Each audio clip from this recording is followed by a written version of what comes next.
I am Ashley Jane Saison. And I am Hannah Faye Saison from Cebu City. We have been in Natasha for 18 years.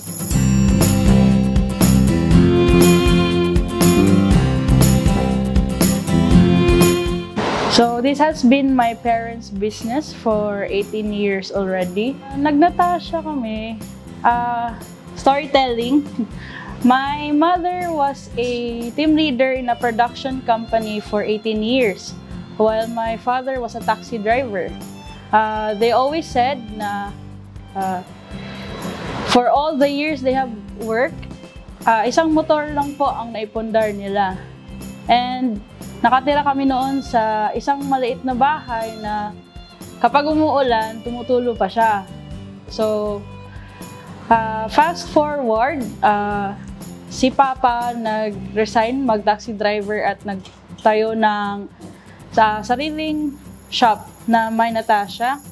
And kapag pupunta siya kukuha ng stocks, wala pa kasi kaming mga staff noon, wala pa kaming mga empleyado.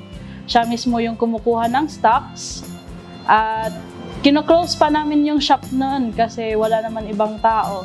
And imagine yung mga malalaking sizes ng plastic ng Natasha, number 4, number 6, mga 4 na piraso, 5 piraso. Sinasakay niya lahat sa isang motor lang, yung naipundar nila. So after a year, pinag-resign niya si Mama para tulungan siya sa negosyo nila dahil lumaki na yung negosyo, dumami na yung dealers, and praise God, hanggang ngayon andito kami for 18 years. And marami na kaming nabili, sila Mama. Meron na kaming bagong bahay, na may condo na kami, may mga sasakyan, and delivery truck. At hindi na kailangan ni Papang sumakay pa gamit lang ng motor para pick up ng mga stocks. Ever since I was young din, pinapamanage na kami nila Mama sa business. Natasha has an amazing support system by the managers and its staff, especially when we ought to have meetings and recognitions for our members. They are one call away, they will always be present and would give rewards to our top members and dealers. I think mas madali yung this time na meron ng Natasha app kasi mati-check na namin kung meron ba yung stocks agad-agad sa branch o sa head office kung meron man LEP na orders.